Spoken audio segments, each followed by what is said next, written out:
What's going on, everybody? This is dkdynamite, and today we're going to be talking about some crazy new discoveries over on Verdansk, which could point towards the story of Black Ops 6 Season 4. Definitely stay tuned. But as a big reminder, ladies and gentlemen, plenty of brand new articles are getting updated on detonated.com, as we also veer into a new avenue for the website, which is going to be expanding to covering other games as well. Now, I figured I would take an entire video to take a look at every single brand new Easter egg inside of the mid-season 3 update, since there are quite a few clues that do point towards what we're going to be seeing in our 4th season, which as of now should be starting on May 29th. Now, let's start off with one of the more interesting notes that got discovered by the stadium, which may have actually decanonized the Nuke event that we saw back during the Black Ops Cold War season. So, obviously, during the 3rd season of Cold War, we ended up seeing a nuke set off once Verdansk in the late 2020s got overrun by zombies, and that then took us back in time to Verdansk 84, not in the sense of the story, but I guess as a bit of a transition point to go back to a bit of a flashback version of Verdansk.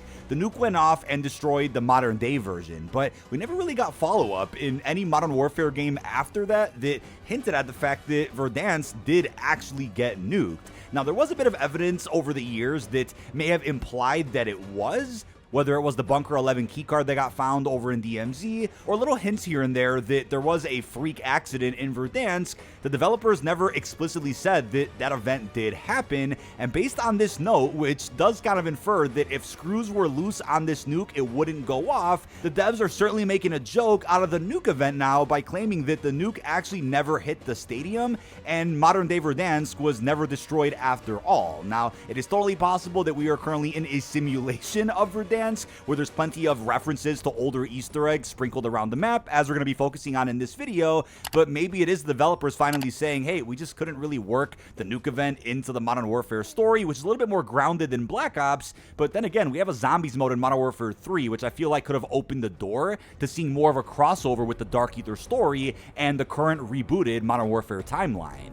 At this point, I think it's best to accept that most parts of the Warzone narrative aren't really canon to the game's campaigns or general story, on top of the fact that the writers at Raven or Infinity War or Treyarch probably don't connect with one another as often as needed to make sure the canon stays as clean as possible.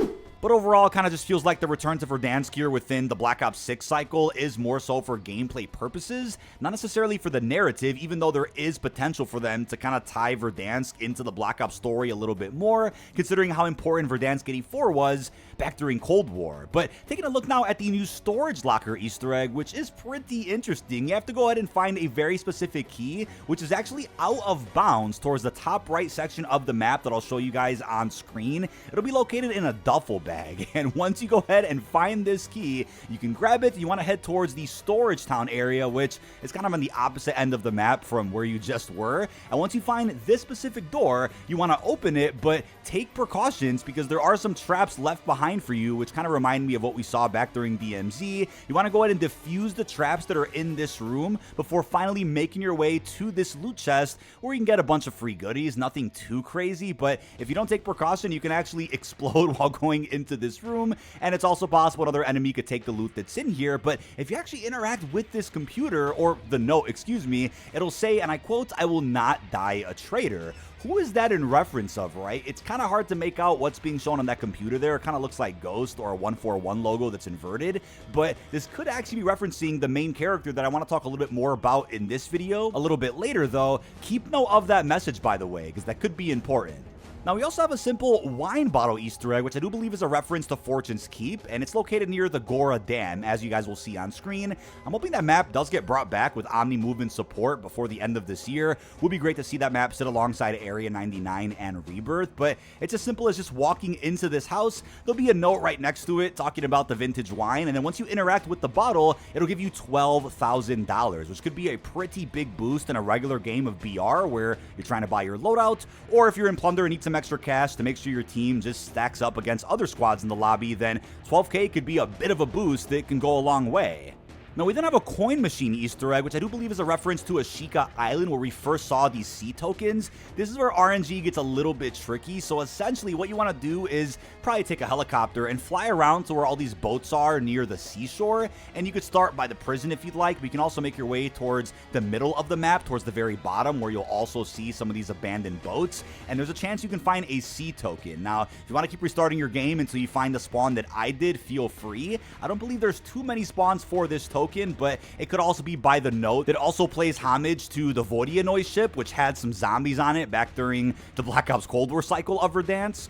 So once you have the sea token, you want to take it to a gas station in the promenade area of the map. You'll see that same looking coin machine that we saw back in Ashika Island, and once you actually give it the sea token, it'll give you some bonus loot. So again, just a little bit of a callback to an older Warzone map that got vaulted quite some time ago. Now we then have a new grave digging Easter egg, which has been brought back from the original Verdansk, and I believe the original version rewarded you with a calling card. Sadly, this one doesn't, but if you walk up to where the red door is located in the quarry, or even another spawn, which is towards the bottom of the stadium, I believe this shovel could spawn in a lot of the older red door locations from Verdansk 84, but either way, that has not been figured out too much just yet. If any updates are found, we'll put them in the detonated article linked down below. You want to find this Lion Club shovel and take it to the graveyard, where you'll notice a bunch of question marks around various graves and rocks here in the area, but once you go up to this specific statue, you can interact, and it'll give you some free loot, like what could be maybe an ammo box, or some high rarity weapons, even some cash, some score streaks. So it's a little bit of a loot Easter egg that doesn't give you too much. Would have hoped to see at least, let's say, a calling card or a charm or something, right? I think they're going to be saving a blueprint or camo reward for maybe a Season 4 Easter egg related to the bunkers. Either way, I think the red doors are going to be opening probably when a more Black Ops-centric Easter egg gets added to Verdansk, likely later this year. But I want to direct your attention to the hospital, because as you guys are aware, lots of notes were added to where older Easter eggs were in the new version of Verdansk. So if you go into the hospital, and specifically where Stitch was seen in some of the Cold War seasonal cinematics, you'll find his old phone and a note that is kind of telling. And I do feel like as of now, we weren't meant to know that Stitch is a leaked operator for a future season of Black Ops 6, probably Season 4. And if you take a look at this note, it kind of tells us a lot that could lead us in the right direction as far as where the story is going. So as it says, to the owner of this phone, how old is this thing? I couldn't track you down since there are no saved numbers and data. Also, I don't want to touch it because it seems to be covered in blood. I hope whoever was injured got stitched up. So I'm just leaving it in case you come back to find it, and I hope you do. I know how it feels to forget my phone at home. It's torture. So clearly, unless this is some type of weird, trippy simulation, we're playing a modern day Verdansk in the late 2020s, like the Modern Warfare 19 Season 4 version, yet this phone would have been left behind in the mid-80s, and it still seems to be here. There's quite a few puns in this note, like when it mentions being stitched up, a reference to Stitch. It mentions numbers, and we know that numbers played a large role in the Black Ops story, especially with the post-launch of Cold War.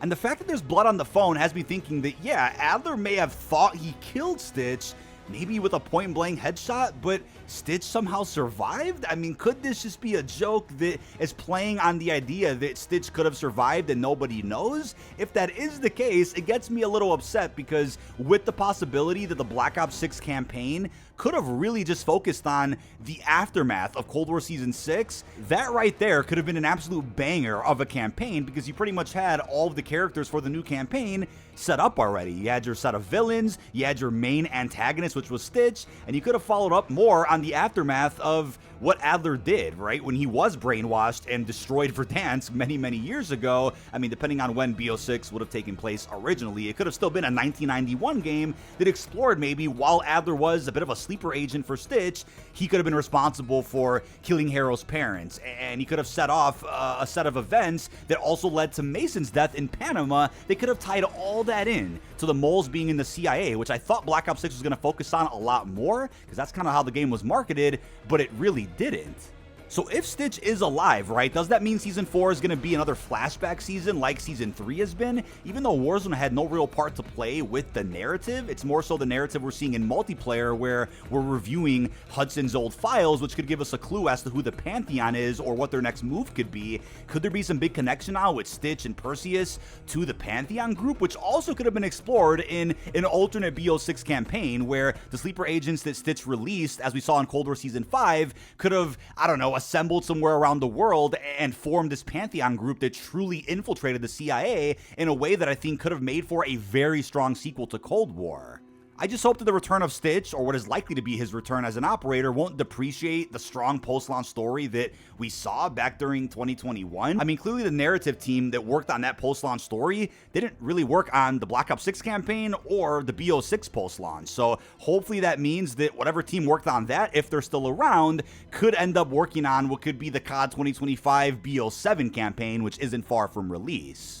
If I had to guess, though, I think Stitch will be the Hudson of Season 4, where he's essentially the main Battle Pass operator that hopefully has some narrative tied to him. I guess he survived after all, but we'll just have to wait and see if this note really bears some weight in the next couple of weeks. It's even worth asking if the note that we mentioned earlier that says, and I quote, "I will not die a traitor," could that also be referring to Stitch because he feels like he failed? Did he fail the Perseus ideal by not going farther with his plan? Even though the Dragovich program still became active again, the sleeper agents were released, and Adler still caused destruction of Verdansk. Yeah, the Black Ops 6 campaign should have probably focused on that. If Stitch survived, then could he feel some guilt, and could he have been plotting something behind the scenes this entire time that's related to Pantheon? I mean, because these notes got added now with the mid-season 3 update, I would assume this is all pertaining to something with the narrative in Season 4. There's also a really cool floating door Easter egg, which sadly involves a lot of RNG. Essentially, if you head over to the prison, if you look in any of the cells, whether it's on the 3 floors when you walk into the prison, or the little holding cells in the actual gulag that you would typically go to when you die in Battle Royale, any one of these prison cells, and even the walls, could contain a very specific picture of floating doors that are circled. Now, this note can also be on the walls in the cells or on wooden boxes just nearby. I mean, in my game, I ended up finding it in the actual gulag showers, not in any of the cells at all, so there's quite a few spawn points here. And you can see how they're circled from smallest to largest. You want to take a picture with your phone or a screenshot with OBS, take note of what the order is you need to shoot the doors in from smallest to largest. Pretty simple. And then take a look at the coordinates in the top right of the image. I think in most cases it'll be I-8, which is right outside the prison here. Head over there with the sniper or weapon that has a pretty good line of sight, and you want to take a look again at the order you're supposed to shoot these in. Shoot them in the order from the smallest circle to the largest, and once you do that, it'll let you know that you completed the quest, and it'll give you a very special care package. Now, in the care package, nothing too crazy, a couple of score streaks, high rarity weapons, maybe some money. Nothing that wild, but it is cool to see that new Easter eggs were added here with Season 3 Reloaded. But to wrap things up here, we also have a new bank vault Easter egg, which is a little bit easier to do than some of the other quests we just talked about involving a ton of RNG. All you want to do is simply head into the bank, and in one of these rooms, you're going to find a biometric scanner. Simply interact with it, and it'll give you a gift card that you can take to any buy station, preferably go to the nearest buy station right here in the downtown area, and what that'll give you is a bit drill. So be careful going back to the bank, because a lot of snipers tend to camp on the rooftops in this area. It's my least favorite point of interest on Verdansk. Once you get back into the bank, head downstairs where the vault is, place the bit drill as you would in Modern Warfare 19 Spec Ops, and once you've done that, it'll say bank heist complete, and inside you'll get a bunch of cash, which again could be a bit of a boost if you're trying to win in a game of plunder, or if you need some extra money while you're playing regular Battle Royale so you can buy your loadout or just have some extra cash on you. Pretty cool little side quest that, again, could have maybe rewarded something else apart from just cash and a pop-up on screen. Maybe they'll add some other rewards in the future. We also have 3 shacks that were originally used for the pawn take spawn marketing in Black Ops Cold War, which you can now access as long as you input the correct code. Our first one here is by the TV station and requires the code 018-59472. Inside will just be some basic loot and exactly what you saw in this shack back in the original Verdansk.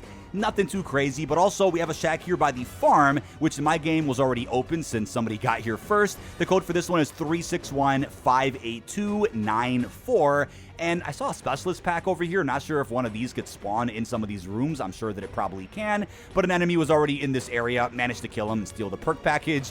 Definitely worth having unless you want to buy one, which you can now do as of Season 3 Reloaded. And the last shack is located by the prison, which of course contains the RCXD, and the code is 135-84972. You can still see that classic RCXD, couple of loot chests, and some VHS tapes. Now, the bunkers sadly haven't opened yet, but maybe something pertaining to the return of Stitch or some big connection of Verdansk 84 will be released inside of Season 4. They could even save the bunkers for a potential reveal of Black Ops 7 if they want to go down that route again of a live event in Warzone, which we haven't seen in quite a while, since what, pre-MW3? But that is about it. This has been dkdynamite. Leave your thoughts down below in the comment section. What are your thoughts on the brand new note teasers that could be hinting at Stitch himself? Could all these Easter eggs be tying into his return? What are your thoughts on the Easter eggs and the lack of rewards? Really hope you've enjoyed, and peace out, everybody.